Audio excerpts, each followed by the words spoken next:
Can everyone hear me? Good. The acoustics in this room are truly baffling, but I will continue.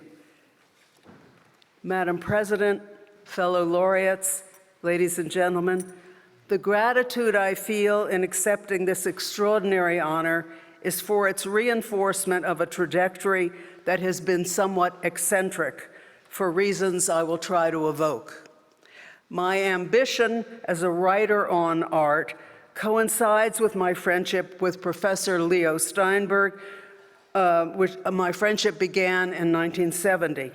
Steinberg's eye was sharp, incisive, and when he lighted on a detail in a painting or sculpture, that detail would burgeon into the master explanation for the work as a whole. For this reason, Leo was often at war with his discipline. This is marked by the outset of his dissertation at New York University's Institute of Fine Arts, where he had chosen to work on Borromini's Baroque church, San Carlo alla Quattro Fontane in Rome. His detail was the conjuncture of the four apses at the ends of the church, and he saw these as the inflation and deflation of a breathing body flexing its lungs from within. Karl Krautheimer, Leo's dissertation advisor, rejected his proposal by saying that architecture could not be symbolic. Leo had come to art history from the practice of life study drawing at the Slade School of Art in London. And this had instructed him in the soundless expression of the human body as it flexes, shifts its weight in a soundless expression of the human body and makes its slightest gesture eloquent. This pressure of the body on canvas or armature informs the work that would secure his fame, an essay called The Philosophical Brothel, which was Leo's analysis of Picasso's Demoiselle d'Avignon. Can you show that? Oh my goodness, there it is. Well, I'm going to be talking about the central nude, who's the woman who has her arms like that. And Leo, analyzing the Demoiselle for this philosophical brothel, focused on that central nude, and he called that nude a rampant gisante. Rampant being the word from heraldry for an animal rising up on its back legs. Gisante referring to medieval tomb sculpture with the occupants of the sepulcher lying flat on the top of the lid of the tomb.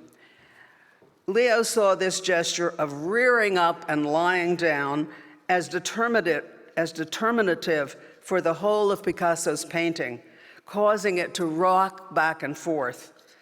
Back and forth from its vertical position of the standing nude to the horizontal axis as recumbent. So,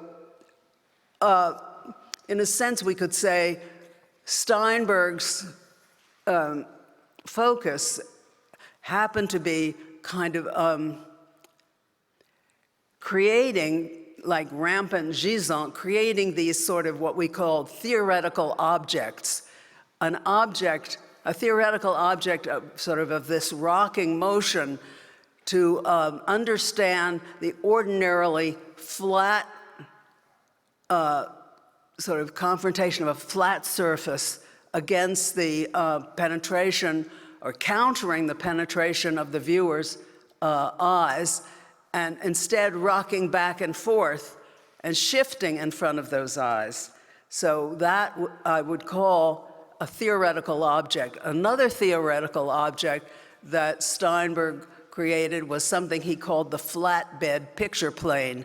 And the flatbed picture plane is similar to this rocking back and forth because it turns the vertical plane of the picture onto a horizontal, or what in printing is called the flatbed. The flatbed is what holds the type of the lettering of the printed line, say of a newspaper.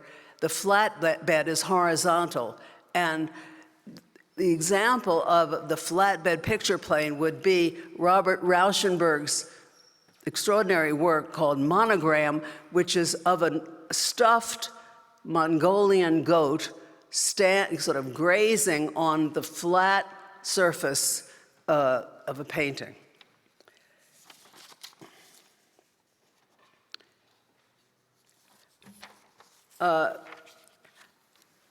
This idea of the rocking back and forth, which kind of mimes the viewer's horizontal body and therefore shifts away from modernism's fetish of the standing body depending on its eyesight.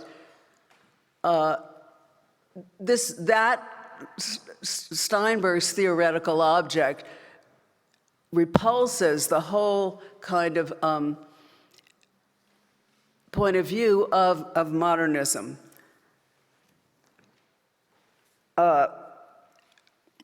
Well, if Leo's detail was the silence of the body's gesture, I could say that my own detail, is the formal revelation of structural linguistics. To use a case in point, the roots of modernism dig deep into the practice of the grid, of course, being a reinforcement of that vertical plane facing and giving pressure toward the viewer. So the grid ballasts the early Cubism and moves onto the heart of Mondrian's abstract practice. Without this, there is no abstract art that we can possibly think of without the grid. Some interpretations saw the grid as imploded onto the very weave of the canvas, in fact, imitating the weave, which the weave of the canvas with its warp and weft we could think of as a grid. And other interpreters saw the grid as ruthlessly expanding into a universal lattice which articulates space itself or space at large. The interpretations of the grid form an opposition, then, the centripetal as opposed to the centrifugal. Structuralism dispenses with this quandary, since every opposition is held to be the very birth of meaning. To pay my debt to structuralism, I am now at work on a book to be called Roland Barthes, Charms and Demons. The charm for Barthes was any author's idiomatic speech. The demon was naturalism, which annihilates the charm of form. There is no room to do justice to structuralism in a 20-minute talk. I credit it as formative for my work, from the abstraction of the grid all the way up to the diagrammatic organization of the chaos of the art of the 1970s in my essay called Sculpture in the Expanded Field. And for this chaos, you might think earthworks or installation art. I mean, that all of those things could exist in the same temporal span produces what I call the sort of the chaos of 70s art, which nobody could make sense of, and which I think it took structuralism to create a kind of interlace of concepts that would unpack or create a kind of temporal resonance between all of those different possibilities. So those are the details of my work. And I know that Leo Steinberg would be extremely proud of me for this honor. As proud for this honor as I am for myself. Well, I began my work on the grid as an example of its opposition between naturalism and abstraction. It is a structural problem for which my solution is as follows. Claude Lévi-Strauss turns to the Oedipal myth for an example of structuralism. Mythographers, he says, dismayed at the repetition and restatements of a single myth, are busy looking for the ur-myth, the generative version of the myth at its birth. Lévi-Strauss says the problem is not the onset of the myth, but the mystery of its repetition. How, he asks, can we recognize this plethora of versions from Aeschylus to Freud? How can we recognize them as belonging to the same myth? And the only way we can is through the unpacking of a structure, a mythic structure, which stays constant through all the repetitions of the myth. As a good structuralist, Lévi-Strauss divided the sections of the unfolding narrative, the story that the myth tells, like in the case of the Oedipus myth, Oedipus kills his father, Oedipus marries his mother, and he divides this into a sequence of what he calls mythemes. Each of these will enact the founding opposition which the myth embodies. And for Oedipus, he says, the founding opposition is the question of, is the child born from one parent or from two? And we can recognize this in the Oedipus complex as well as we can from Oedipus Rex. This is how a structuralist thinks. To return to the structure of the grid, it arises from color theory.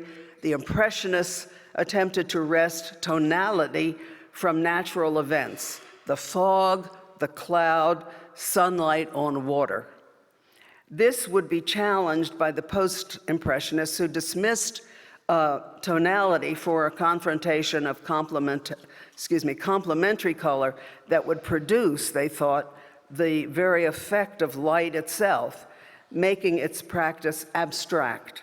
I think that in light itself, we find the ultimate opposition between nature and culture, or realism and abstraction. This is an impossibly abbreviated version of the practice I adopted in fashioning art historical discourse to my own theoretical needs. To return briefly to my current work on Roland Barthes, I am following the clue he gives us when he chooses to speak of Proust. Barthes says, by setting Proust and myself on one and the same line, I am not in the least comparing myself to this great writer, but quite differently identifying myself with him, an association of practice, not of value. Getting down to the details of this identification, Barthes explains, Proust's book is, at least for me, the work of reference, the general mathesis, the mandala of all literary cosmogony. Mandala, the word mandala, telegraphs the thematics Barthes finds in the Recherche. He admires their complexities, which he mines for the hidden oppositions they support. We have this structuralist drive in those oppositions. The mandala is like Lévi-Strauss's mytheme, a binary central to the constant meaning of the myth. The reigning mandala of remembrance of things past, Barthes says, is sleep. Sleep is the clue to Barthes' enigmatic grasp on the totality of Proust's work. Proust, he says, is another, almost unknown to himself. For this to be true, the recherche must be told by two voices, which we will call, to hold them constant but distinct, the narrator, the one who says I, and the author, who generalizes about the world in the third person. And of course, in the recherche, the one who says I is little Marcel, and the narrator is grown-up Proust. As Marcel is lying in his bed in Cambrai, he recounts, this is the sleep, he recounts the half-dream emerging from the whirlpool of his awakening, now staring at the shifting kaleidoscope of the darkness. A second voice abruptly cuts into this half-dream, the voice of the author discoursing on the mandala of sleep. Proust writes, "When a man is asleep, he has, in a circle around him, the chain of the hours, the sequence of the years, the order of the heavenly bodies. Instinctively, he consults them when he awakes, and in an instant reads off his position on the earth's surface and the time that has elapsed during his slumber. He reads these off, but this ordered procession is apt to grow confused and to break its ranks." He continues, "Suppose that towards morning, after a night of insomnia, sleep descends upon him while reading in a quite different position from that in which he normally goes to sleep. He has only to lift his arm to arrest the sun and turn back its course, and at that moment of awaking, he will have no idea of the time, but will include that he has just gone to bed." The two voices embody an instinct in Proust fundamental to Barthes' welcome to a literature split between the opposition of narrative and essay, the very opposition which inspires Barthes' greatest book, S.Z. and La Chambre Claire. In this reliance on structuralism, I am proud to join Jean Starabansky in the ranks of the Balzan laureates. Thank you very much.